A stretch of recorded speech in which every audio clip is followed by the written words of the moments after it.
점심시간 저는 급식 줄에 섰습니다. 제 차례가 되어 박순자 씨 앞에 섰습니다.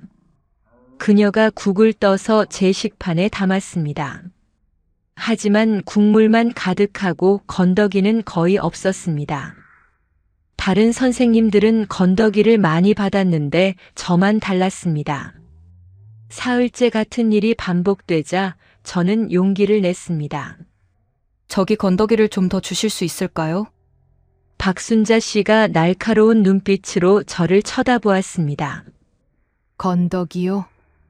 아이들 먹을 건데 선생님이 많이 먹으면 어떡해요? 저는 할 말을 잃었습니다. 다른 선생님들은 건더기를 받는데 왜 저만 안 되는 걸까요? 죄송합니다. 저는 조용히 국을 받아 자리로 갔습니다. 마음이 불편했지만 화를 내지 않았습니다. 교사로서 사람으로서 예의를 지키는 것이 제 원칙이었습니다. 본 영상은 실제 사연을 가상으로 표현한 작품입니다. 등장인물의 이름, 회사명 등은 가명임을 알려드립니다. 무료로 할 수 있는 구독과 좋아요를 눌러주시면 영상을 만드는데 힘이 됩니다. 시작하기 전에 어느 지역에서 듣고 계신지 댓글로 알려주시면 보다 감동적인 사연으로 인사드리겠습니다. 저는 오늘도 평소처럼 급식실에 들렀습니다. 점심시간 전 아이들이 잘 먹을 수 있도록 급식실 상황을 확인하는 것이 습관이었습니다. 초등학교 교사로 일한 지 5년째, 저는 아이들의 식사가 얼마나 중요한지 잘 알고 있었습니다. 급식실 문을 열자 낯선 얼굴이 보였습니다. 60대쯤 되어 보이는 여성이었습니다. 흰색 위생복을 입고 머리에 망을 쓰고 있었습니다. 새로 오신 조리원인 것 같았습니다. 저는 다가가 인사했습니다. 안녕하세요. 저는 3학년 담임 이유나라고 합니다. 그 여성이 저를 쳐다보았습니다. 표정이 차갑고 무뚝뚝했습니다. 잠시 침묵하더니 짧게 대답했습니다. 박순자요. 그리고 다시 일에 집중했습니다. 저는 어색했지만 미소를 지었습니다. 새로운 환경에 적응하는 중이라 긴장하셨을 것입니다. 저는 더 이상 방해하지 않으려고 급식실을 나왔습니다. 점심시간이 되었습니다. 아이들과 함께 급식실로 내려갔습니다. 아이들이 줄을 서서 식판을 받았습니다. 저도 맨 뒤에서 기다렸습니다. 순서가 되어 앞으로 갔을 때 박순자 씨가 제 앞에 있었습니다. 국을 퍼주는 자리였습니다. 박순자 씨가 국을 떠서 제 식판에 담았습니다. 하지만 이상했습니다. 다른 사람들에게는 국물과 건더기를 골고루 주었는데 제게는 국물만 주었습니다. 건더기가 거의 없었습니다. 저는 당황했지만 아무 말도 하지 않았습니다. 실수일 수도 있다고 생각했습니다. 자리에 앉아 식사를 했습니다. 하지만 마음 한구석이 불편했습니다. 다음 날도 같은 일이 반복되었습니다. 박순자 씨는 제게만 유독 건더기 없는 국을 주었습니다. 다른 선생님들은 건더기가 가득한 국을 받았습니다. 저는 더 이상 실수라고 생각할 수 없었습니다. 사흘째 되는 날 저는 용기를 내어 말했습니다. 저기 건더기를 좀 더 주실 수 있을까요? 박순자 씨가 저를 쳐다보았습니다. 눈빛이 날카로웠습니다. 건더기요? 아이들 먹을 건데 선생님이 많이 먹으면 어떡해요? 저는 할 말을 잃었습니다. 다른 선생님들은 건더기를 받는데 왜 저만 안 되는 걸까요? 하지만 저는 따지지 않았습니다. 조용히 국을 받아 자리로 갔습니다. 일주일이 지났습니다. 박순자 씨의 태도는 계속 까다로웠습니다. 제가 급식실에 들어가면 유독 저만 쳐다보았습니다. 그리고 사소한 일로 트집을 잡았습니다. 어느 날은 제가 식판을 반납하는 모습을 보더니 말했습니다. 선생님, 식판 제대로 안 비우셨네요. 음식물 쓰레기 줄여야죠. 저는 식판을 깨끗이 비웠다고 생각했는데 작은 밥알 하나가 남아 있었습니다. 다른 선생님들은 훨씬 많이 남겨도 아무 말씀이 없으셨는데 저에게만 지적하셨습니다. 저는 점점 급식 시간이 부담스러워졌습니다. 왜 박순자 씨가 저를 그렇게 대하는지 이해할 수 없었습니다.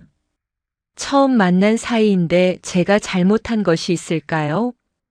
동료 교사에게 조심스럽게 물어보았습니다.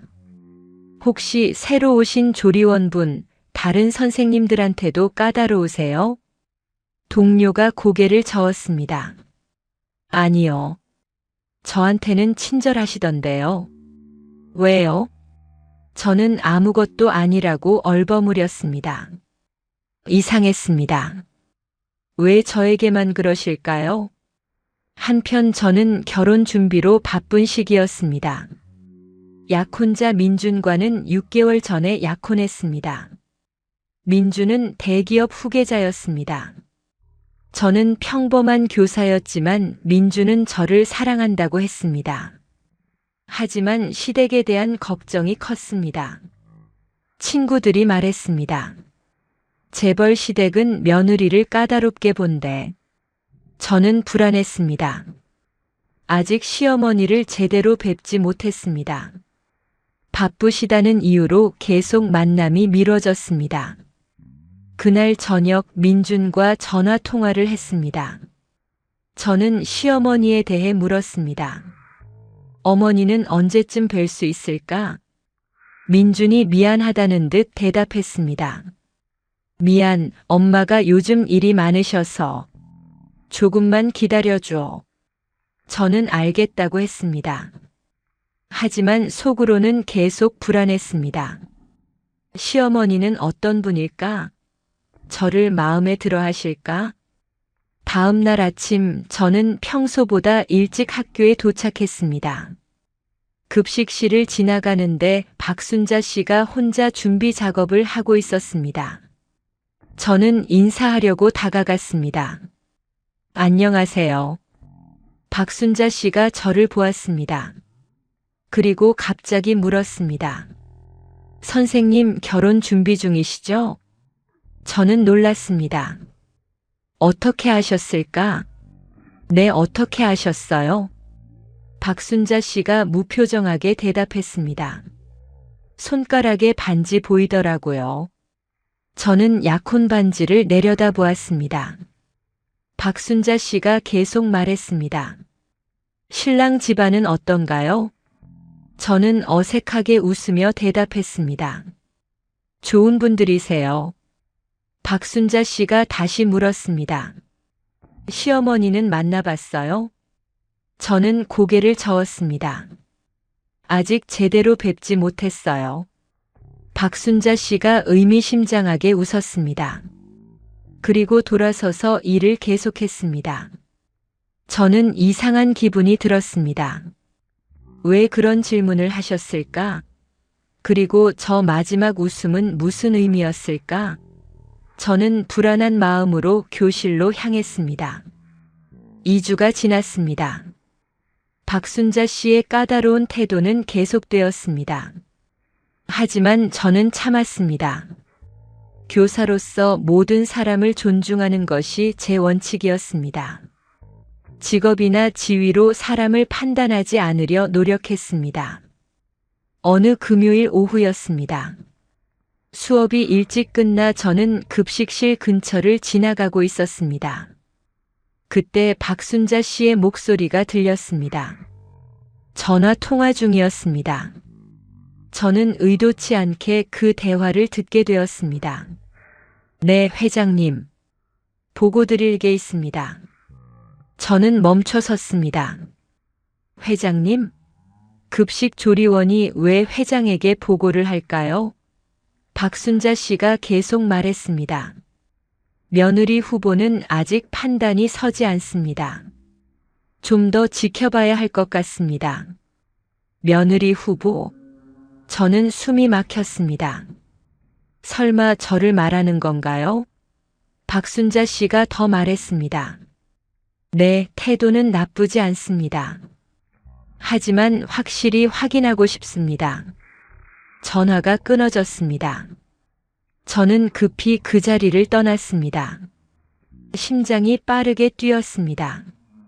무슨 일이 벌어지고 있는 걸까요? 그날 밤 저는 잠을 이룰 수 없었습니다.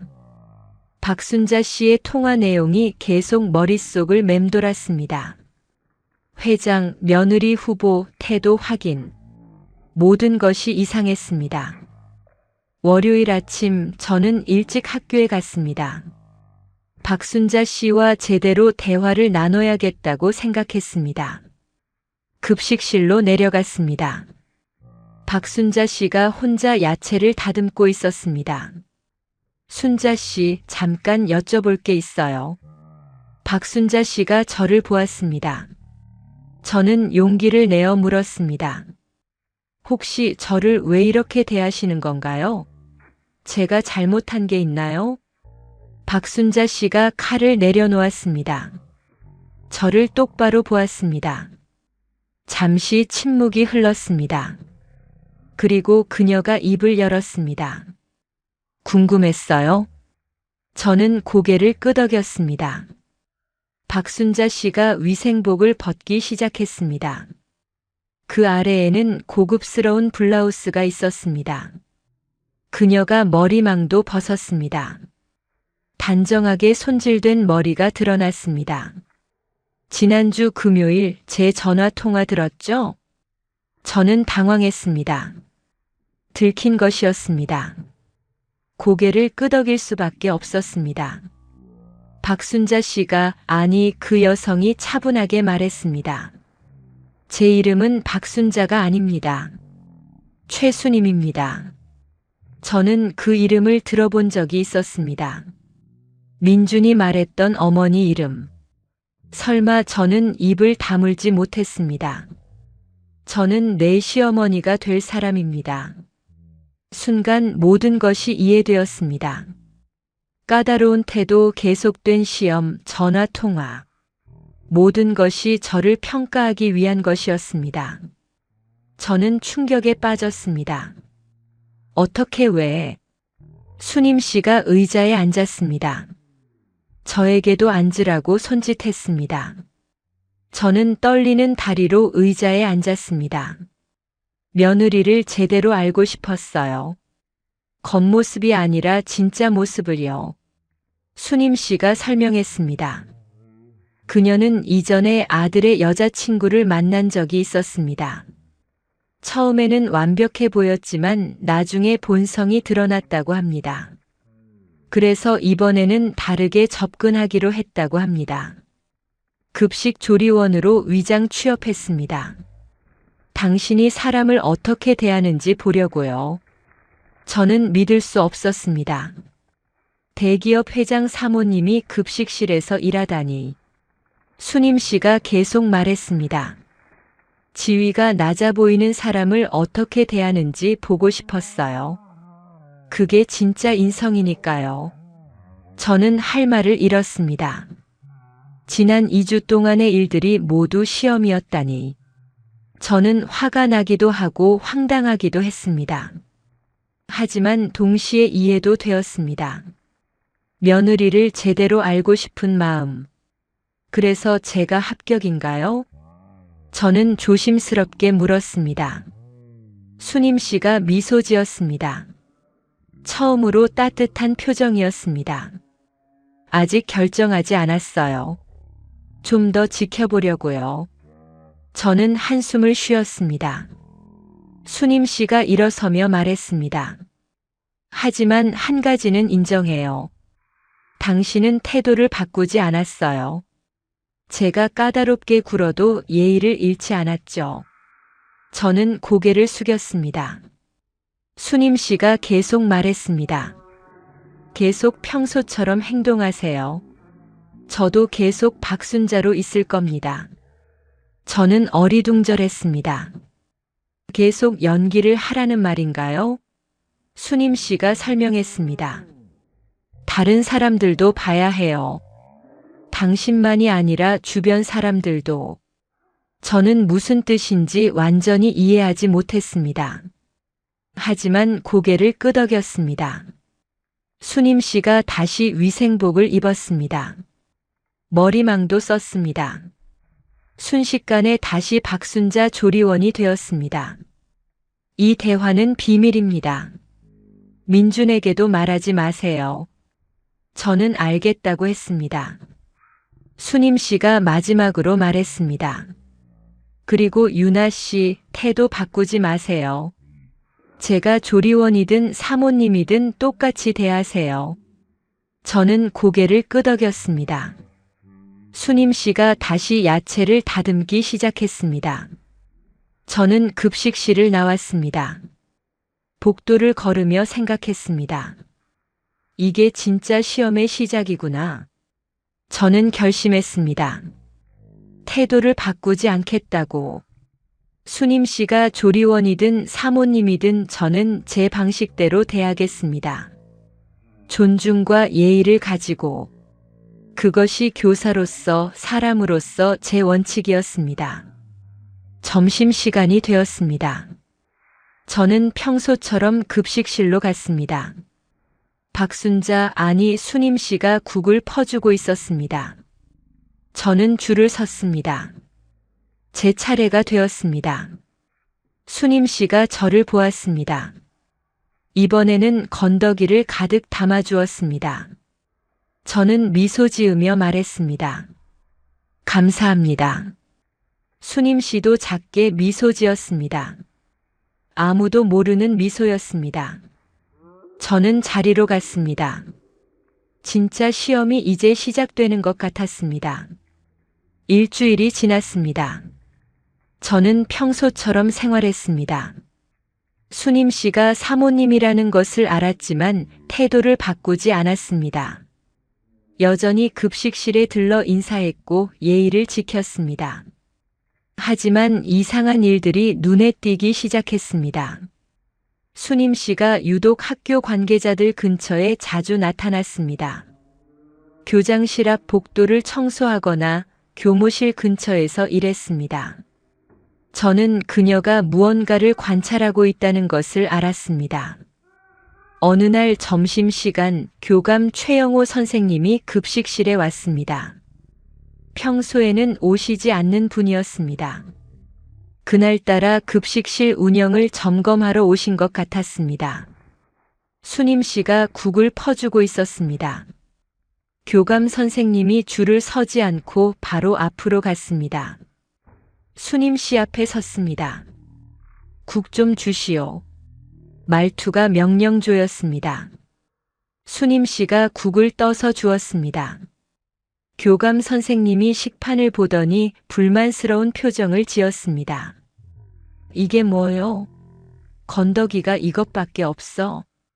수님 씨가 조용히 대답했습니다. 죄송합니다. 더 드릴까요? 교감 선생님이 짜증스럽게 말했습니다. 당연하지. 제대로 좀 해요, 아줌마.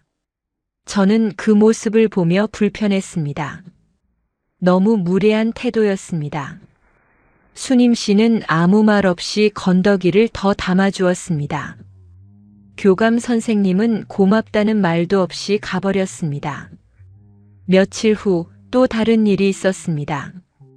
행정실 직원들이 급식실에서 큰 소리로 떠들고 있었습니다. 수님 씨가 설거지를 하고 있는데도 신경 쓰지 않았습니다. 야, 이번 주 회식 어디서 해? 강남 쪽 고깃집 어때? 시끄러웠습니다. 수님 씨가 조심스럽게 말했습니다. 죄송한데요, 좀 조용히 해주시겠어요? 작업 중이라서. 한 직원이 비웃었습니다.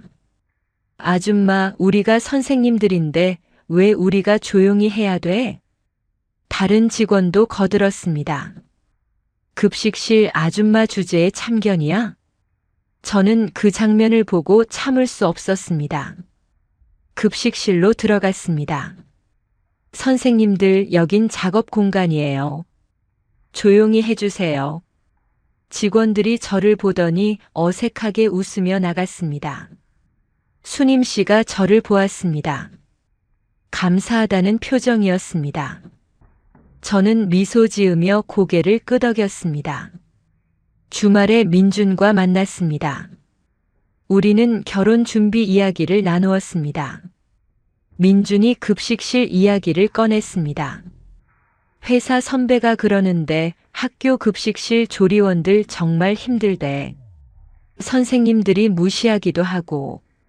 저는 최근 일들을 떠올렸습니다. 민준이 계속 말했습니다. 뭐, 그래도 조리원은 조리원이고 선생님은 선생님이잖아. 당연히 구분은 있어야지. 저는 그 말에 불편함을 느꼈습니다. 무슨 말이야? 직업으로 사람을 구분하는 거야? 민준이 당황했습니다. 아니, 그게 아니라 사회적 역할이 다르잖아. 선생님은 교육자고 조리원은 서비스 제공자니까. 저는 실망했습니다. 민준도 무의식적으로 계급적 시선을 가지고 있었습니다. 저는 말했습니다. 민준아, 모든 일은 존중받을 가치가 있어. 교사든 조리원이든. 민준이 변명했습니다. 나도 알아. 그냥 현실적으로 그렇다는 거지.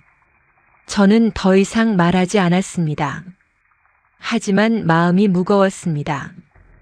다음 주 월요일 수님 씨가 저를 급식실 창고로 불렀습니다. 아무도 없는 곳이었습니다. 그녀가 진지한 표정으로 말했습니다. 유나 씨, 지난주 교감 선생님과 행정실 직원들 봤어요. 저는 고개를 끄덕였습니다. 수님 씨가 한숨을 쉬었습니다. 실망스러웠어요.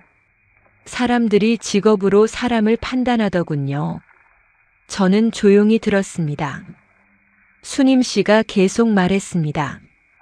주말에 민준이도 만났죠? 저는 놀랐습니다. 어떻게 아셨을까요? 수님 씨가 설명했습니다. 민준이한테 물어봤어요. 주말에 뭐 했냐고. 당신 만나서 밥 먹었다고 하더군요. 저는 아무 말도 하지 못했습니다. 수님 씨가 쓸쓸하게 웃었습니다. 내 아들도 문제가 있더군요. 무의식적으로 사람을 계급으로 나누고 있어요. 수님 씨는 슬퍼 보였습니다. 그녀가 말했습니다. 이번 일로 깨달았어요. 진짜 시험을 받아야 할 사람은 당신이 아니었어요. 저는 그제야 이해했습니다. 수님 씨가 보고 싶었던 것은 제 태도만이 아니었습니다. 주변 사람들의 태도, 특히 민준의 태도도 보고 싶었던 것입니다. 유나 씨, 당신은 처음부터 끝까지 똑같았어요. 제가 조리원이든 사모님이든. 수님 씨의 목소리가 떨렸습니다. 하지만 다른 사람들은 달랐어요. 교감, 행정실 직원들, 심지어 내 아들까지. 저는 수님 씨의 손을 잡았습니다. 그녀가 저를 보았습니다. 제가 틀렸어요. 며느리를 시험한다고 조리원으로 위장한 것 자체가 오만이었어요. 저는 고개를 저었습니다. 아니에요. 어머님은 진심을 보고 싶으셨던 거예요. 수님 씨가 눈물을 흘렸습니다. 이 과정에서 더 많은 걸 배웠어요. 우리 사회가 얼마나 차별적인지, 내 아들이 얼마나 특권의식을 가지고 있는지. 저는 수님 씨를 안아주었습니다. 그녀도 저를 안았습니다. 두 사람은 한참 동안 그렇게 있었습니다. 수님 씨가 물었습니다. 유나 씨, 솔직히 말해줘요. 민준이와 결혼하고 싶어요? 저는 잠시 생각했습니다. 그리고 대답했습니다. 사랑하지만 그가 변해야 한다고 생각해요. 사람을 보는 시선이. 수님 씨가 고개를 끄덕였습니다. 맞아요. 그것부터 고쳐야죠. 내가 잘못 키운 거예요. 저는 수님 씨를 위로했습니다. 그녀가 잘못한 것만은 아니었습니다. 사회 전체의 문제였습니다. 수님 씨가 결심한 표정으로 말했습니다. 이제 진짜 시험을 시작해야겠어요. 민준이를 그리고 학교 사람들을. 저는 그 말의 의미를 이해했습니다. 진짜 변화가 시작될 것입니다. 수님 씨가 마지막으로 말했습니다. 당신은 이미 합격이에요, 유나 씨. 아니, 며느리로서가 아니라 사람으로서. 저는 감동받았습니다. 수님 씨의 진심이 느껴졌습니다. 우리는 함께 창고를 나왔습니다. 이제 마지막 장이 남았습니다. 금요일 오후 학교에서 긴급 교직원 회의가 소집되었습니다. 교장 선생님이 중요한 발표가 있다고 했습니다. 모든 선생님과 직원들이 강당에 모였습니다. 저도 자리에 앉았습니다. 교장 선생님이 단상에 올랐습니다. 그리고 놀랍게도 박순자 씨, 아니 수님 씨도 함께 올라왔습니다. 하지만 그녀는 조리원 복장이 아니었습니다. 고급스러운 정장을 입고 있었습니다. 머리도 단정하게 손질되어 있었습니다. 교직원들이 웅성거리기 시작했습니다. 저 조리원이 왜 저기 서 있을까? 교장 선생님이 마이크를 잡았습니다. 오늘 여러분께 소개할 분이 계십니다. 한강그룹 회장님의 부인 최수님 사모님이십니다. 강당이 순식간에 조용해졌습니다. 모두가 충격에 빠진 표정이었습니다. 교감 최영호 선생님의 얼굴이 창백해졌습니다. 행정실 직원들도 당황한 모습이었습니다. 수님 씨가 마이크를 잡았습니다. 차분하지만 단호한 목소리였습니다. 지난 한 달간 저는 이 학교 급식실에서 조리원으로 일했습니다. 교직원들이 술렁거렸습니다. 수님 씨가 계속 말했습니다. 제 아들의 약혼녀가 이 학교 교사라서 그녀를 알아보고 싶었습니다. 하지만 그 과정에서 예상치 못한 것들을 보게 되었습니다. 수님 씨의 시선이 교감 선생님에게 향했습니다. 일부 교직원들이 급식실 직원들을 어떻게 대하는지 봤습니다. 무례하고 무시하고 차별적이었습니다. 교감 선생님이 자리에서 일어나려 했지만 다시 앉았습니다. 수님 씨가 계속했습니다. 직업으로 사람을 판단하는 모습을 봤습니다. 조리원이라는 이유로 함부로 대하는 모습을요. 행정실 직원들도 고개를 숙였습니다. 수님 씨가 이번에는 저를 보았습니다.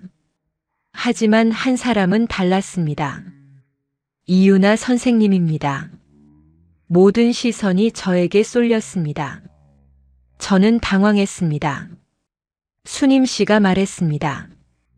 유나 선생님은 제가 조리원이든 사모님이든 똑같이 대했습니다.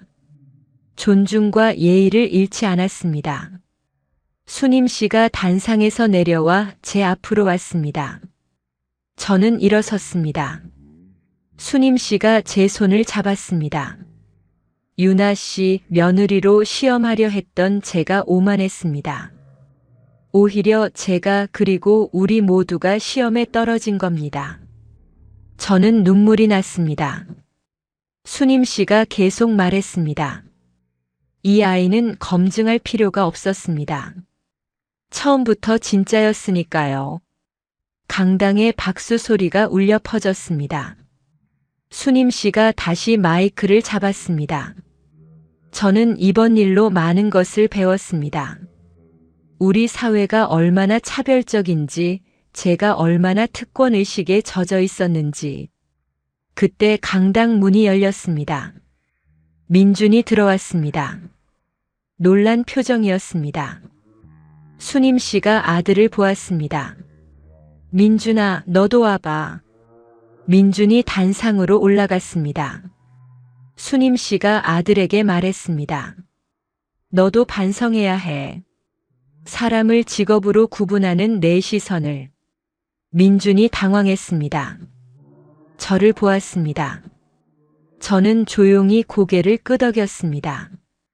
수님 씨가 계속 말했습니다. 유나가 내 아내가 된다면 그건 우리 가족의 축복이야. 하지만 그 전에 너부터 변해야 해. 민준이 고개를 숙였습니다. 수님 씨가 교직원들을 향해 마지막 말을 했습니다. 여러분께도 부탁드립니다. 급식실 직원들을 비롯한 모든 학교 구성원을 존중해 주세요. 직업에는 귀천이 없습니다. 회의가 끝났습니다. 사람들이 하나둘 자리를 떠났습니다. 교감 선생님은 수님 씨에게 다가가 사과했습니다. 행정실 직원들도 마찬가지였습니다. 수님 씨는 용서했지만 단호하게 말했습니다. 앞으로는 달라져야 합니다. 저는 강당 밖으로 나왔습니다. 민준이 저를 기다리고 있었습니다. 그가 조심스럽게 말했습니다. 유나야, 미안해. 내가 잘못 생각하고 있었어. 저는 그의 손을 잡았습니다. 알아. 하지만 정말 변해야 해. 민준이 고개를 끄덕였습니다. 변할게. 약속해.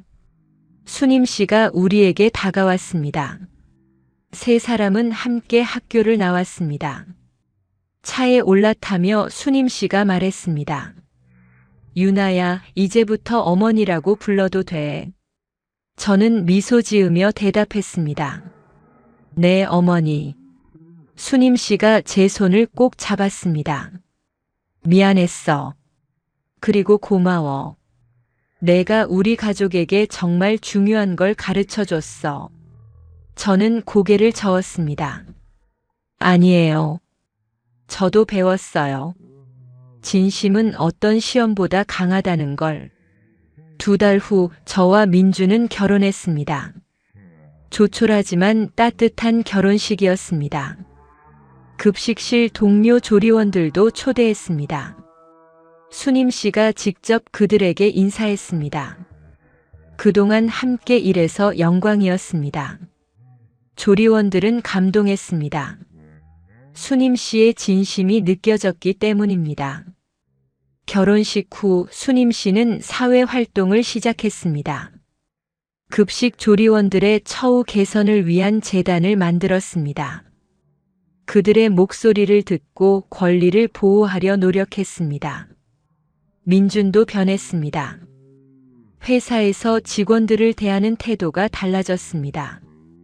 직급이나 직무와 관계없이 모든 사람을 존중했습니다. 저는 계속 교사로 일했습니다. 급식실에 자주 들러 조리원들과 이야기를 나눴습니다. 그들도 이제는 편하게 저를 대했습니다. 어느 날 수님 씨가 저를 부르셨습니다. 집에서 차를 마시며 말씀하셨습니다. 유나야, 이 집안의 진짜 어른은 내가 될 거야. 저는 놀랐습니다. 수님 씨가 미소 지으며 말했습니다. 넌 사람을 제대로 볼 줄 알아. 그게 가장 중요한 자질이야. 저는 감사하다고 말씀드렸습니다. 수님 씨가 제 손을 잡으며 말했습니다. 급식실에서 만난 건 우연이 아니었어. 운명이었던 거야. 저는 고개를 끄덕였습니다. 그날의 시험은 끝났지만 진짜 삶의 시험은 이제 시작이었습니다. 하지만 저는 두렵지 않았습니다. 제 곁에는 진심을 아는 사람들이 있었으니까요. 급식실에서 시작된 이야기는 이렇게 새로운 가족의 탄생으로 끝이 났습니다. 아니, 끝이 아니라 시작이었습니다. 진짜 존중과 사랑이 있는 삶의 시작이었습니다. 이야기가 감동적이었다면 구독과 좋아요 눌러주시고 주인공에게 응원의 댓글도 부탁드립니다.